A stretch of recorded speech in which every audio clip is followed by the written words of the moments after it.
ओम नमः शिवाय। प्यारे भक्तगणों, आप सभी का स्वागत है, अभिनंदन है आपके अपने चैनल कहानी सुनो में। भक्तगणों, आज हम 32 पूर्णमासी की कथा सुनेंगे। पूर्णमासी 32 होती हैं और सभी पूर्णमासी का अपना विशेष महत्व है। पूर्णमासी का व्रत करने से संतान को लंबी आयु मिलती है और घर में हमेशा सुख सौभाग्य का वास रहता है। तो चलिए श्रद्धा और प्रेम से ये 32 पूर्णमासी की कथा को श्रवण करते हैं। किसी नगर में धनेश्वर नाम का एक ब्राह्मण रहता था। उसकी पत्नी रूपवती, पतिव्रता और सर्वगुण संपन्न थी। बस दुख था तो सिर्फ इस बात का कि उनकी कोई संतान नहीं थी। यही कारण था कि वो दोनों बहुत चिंतित रहते थे। एक बार उस नगर में एक महात्मा आए। वो नगर के सभी लोगों से दान लेते थे, लेकिन धनेश्वर की पत्नी जब भी उन्हें दान देने जाती तो वो उसे लेने से मना कर देते। एक दिन धनेश्वर ने उस महात्मा के पास जाकर पूछा, हे महात्मन, आप सभी लोगों से दान लेते हैं, लेकिन मेरी पत्नी के हाथ का दान क्यों स्वीकार नहीं करते? हमसे अगर कोई भूल हुई है तो ब्राह्मण दंपति आपसे क्षमा याचना करते हैं। महात्मन बोले, नहीं विप्र, तुम तो बहुत ही विनम्र और हमेशा आदर सत्कार करने वाले ब्राह्मण हो।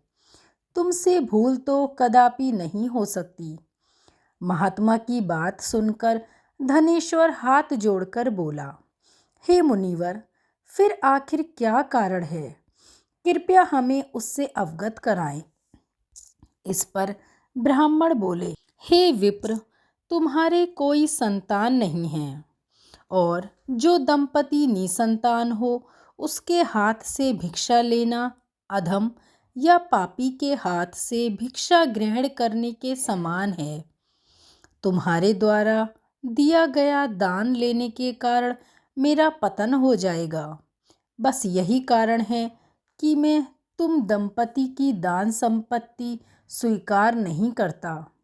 महात्मन के वचन सुनकर धनेश्वर उनके चरणों में गिर पड़ा और विनती करते हुए बोला, हे महात्मन, संतान ना होना ही तो हम पति पत्नी के जीवन की सबसे बड़ी निराशा है।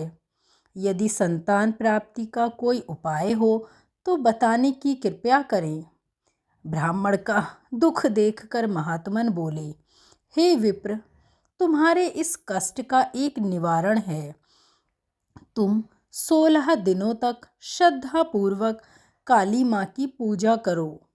माँ प्रसन्न होंगी तो उनकी कृपा से तुम्हें अवश्य ही पुत्र रत्न की प्राप्ति होगी। इतना सुनकर धनेश्वर बहुत ही खुश हुआ।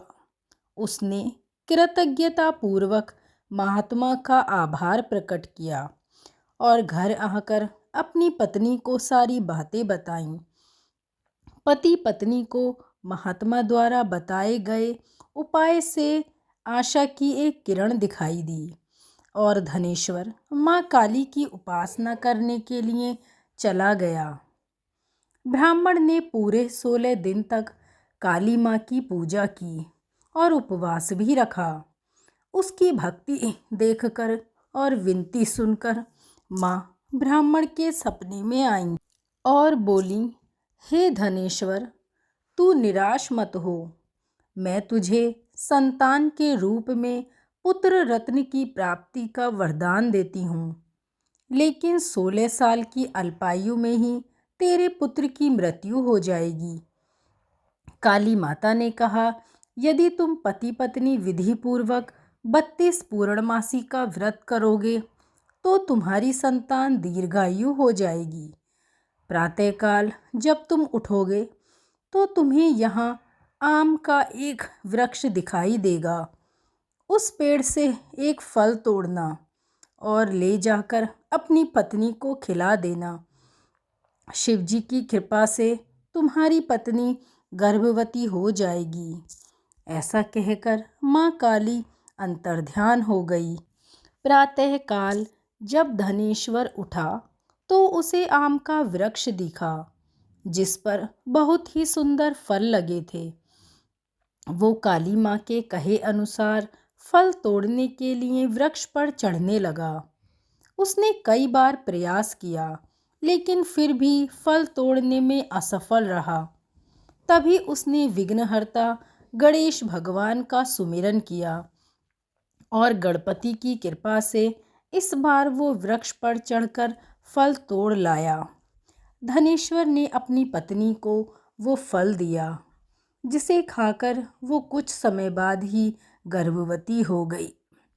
दंपति काली माँ के निर्देश के अनुसार हर पूर्णिमा पर दीप जलाते रहे।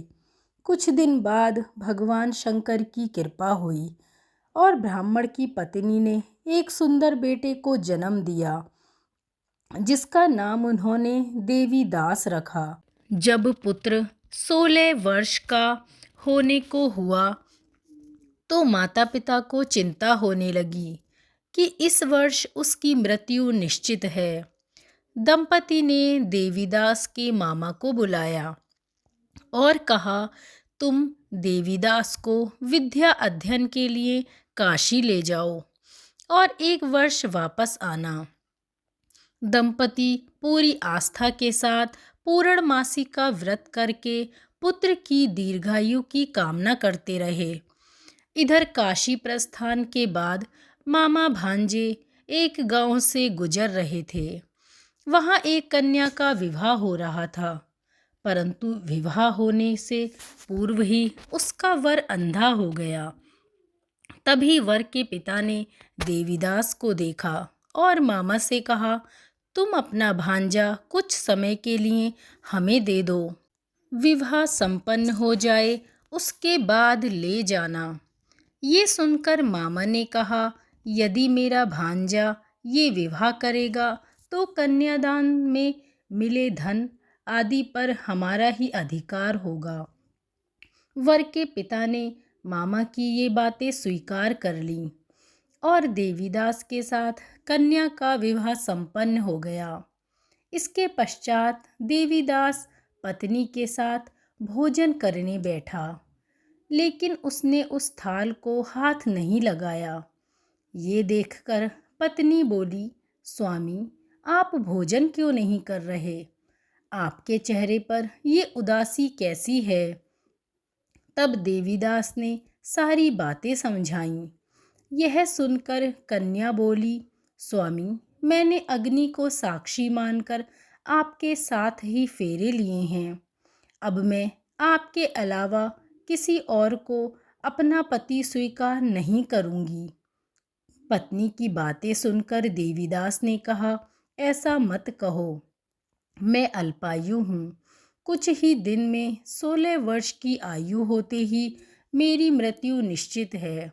लेकिन पत्नी ने कहा, जो भी उसके भाग्य में लिखा होगा उसे स्वीकार है। देवीदास के बहुत कहने पर भी जब वो नहीं मानी तो देवीदास ने उसे एक अंगूठी दी और कहा, मैं विद्या अध्ययन के लिए काशी जा रहा हूँ, लेकिन तुम मेरे जीवन मरण के बारे में जानने के लिए एक पुष्प वाटिका तैयार करो। उसमें भांति भांति के पुष्प लगाओ और उन्हें जल से सींचती रहो। यदि वाटिका हरी भरी रहे, पुष्प खिले रहें, तो समझना कि मैं जीवित हूँ, और जब ये वाटिका सूख जाए तो मान लेना कि मेरी मृत्यु हो चुकी है। इतना कहकर देवीदास काशी चला गया। प्रातःकाल जब कन्या ने दूसरे वर को देखा तो बोली, ये मेरा पति नहीं है, मेरा पति काशी पढ़ने गया है। यदि इसके साथ मेरा विवाह हुआ है तो बताएं कि रात्रि में मेरे और इसके बीच क्या बातें हुई थीं और इसने मुझे क्या दिया था। ये सुनकर वर बोला, मुझे कुछ नहीं पता, और पिता पुत्र लज्जित होकर वहाँ से चले गए। उधर एक दिन प्रातःकाल एक सर्प देवीदास को डसने के लिए आया, लेकिन उसके माता पिता द्वारा किए जाने वाले पूर्णिमा व्रत के प्रभाव के कारण वो उसे डस नहीं पाया। तत्पश्चात काल स्वयं वहां आए और उसके शरीर से प्राण निकालने लगे। देवीदास मूर्छित होकर गिर पड़ा। तभी वहां माता पार्वती और शिवजी आए। देवीदास को मूर्छित देखकर देवी पार्वती बोली, हे स्वामी, देवीदास की माता ने 32 पूर्णिमा का व्रत रखा था। उसके फलस्वरूप कृपया आप इसे जीवन दान दें। माता पार्वती की बातें सुनकर भगवान शिव ने देवीदास को पुनः जीवित कर दिया। इधर देवीदास की पत्नी ने देखा कि पुष्प वाटिका में एक भी पुष्प नहीं रहा। वो जान गई कि उसके पति की मृत्यु हो चुकी है और वो रोने लगी। तभी उसने देखा कि पुष्प वाटिका पुनः हरी भरी हो गई है। ये देखकर वो बहुत प्रसन्न हुई। उसे पता चल गया कि देवीदास को प्राणदान मिल चुका है। जैसे ही देवीदास 16 वर्ष का हुआ, मामा भांजे काशी से वापस चल पड़े। रास्ते में जब वे कन्या के घर गए तो उसने देवीदास को पहचान लिया और बड़ी ही प्रसन्न हुई। धनेश्वर और उसकी पत्नी भी पुत्र को जीवित पाकर हर्ष से भर गए। पौराणिक मान्यता है कि जो स्त्रियां श्रद्धापूर्वक पूर्णिमा का व्रत रखती हैं और कथा सुनती हैं, उन्हें संतान का सुख मिलता है, संकट से मुक्ति मिलती है और समस्त मनोकामनाएं पूरी होती हैं। बोलिए पूर्णिमा व्रत की जय, शिव पार्वती की जय।